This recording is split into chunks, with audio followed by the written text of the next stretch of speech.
I thought that Donald Trump was the cause of this mayhem. He was the first to cause chaos and confusion to America, and like most Canadians, I blamed him for the nonsense in Canada, when in fact the nonsense in Canada was actually caused by Stephen Harper. During his time in office, Harper has been charged with denying Parliament its historic right to documents, shutting down the House, intimidating independent agencies, muzzling the bureaucracy, suppressing research, curbing the access to information system, and other transgressions. In the election campaign, people were barred from Conservative rallies, strict limits had been placed on questions from journalists, Tory candidates were instructed to stay away from all candidate debates in their ridings.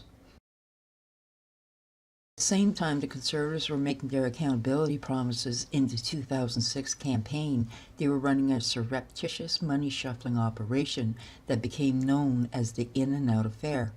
It allowed the party to spend more on its campaign advertising than Elections Canada permitted. His second prorogation brought thousands of demonstrators to the streets to decry his disregard for the democratic way. He refused a House of Commons request to turn over documents on the Afghan detainees affair until forced to do so by the Speaker, who ruled he was in breach of parliamentary privilege. He also refused to submit to a parliamentary request, this time on the costing of his programs.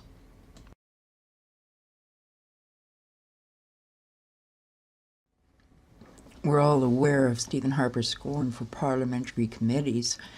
The Conservatives issued their committee heads a 200-page handbook on how to disrupt these committees, going so far as to say they should flee the premises if the going got tough.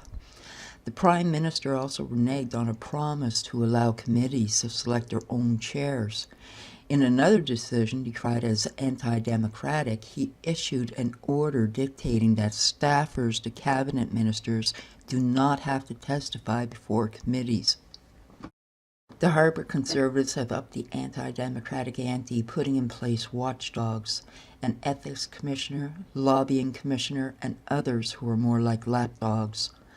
The foremost example was Integrity Commissioner Christiane Ouimet, who was pillored in an inquiry by the Auditor General. During her term of office, 227 whistleblowing allegations were brought before Ouimet. None was found to be of enough merit to require redress. The Prime Minister's office saw to it that she left her post quietly with a $500,000 exit payment. There is much more negative that Stephen Harper committed, but for me, the worst was changing our laws so that propaganda writers and internet alt-right personalities could have their hate and fear-mongering sites. In fact, Harper had his own war room operatives using false names and writing online posts attacking journalists. He's the reason for all these hate and fear-mongering minds that has infested Canada.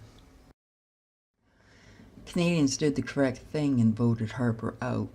They thought it was enough to take care of all the problems he caused. Another party can correct the infrastructure that Harper damaged and revive our country's economic health. Unfortunately, though, while that was the precedent, we neglected what he did to our civilized country. And currently, we have Andrew Scheer and his team, Maxime Bernier, Doug Ford, Jason Kenney continuing the destructiveness that Harper started. His current alt-right KKK mentality coursing through Canada is as a result of Stephen Harper repealing Section 13 of the Canadian Human Rights Act. We need to have this law reinstated.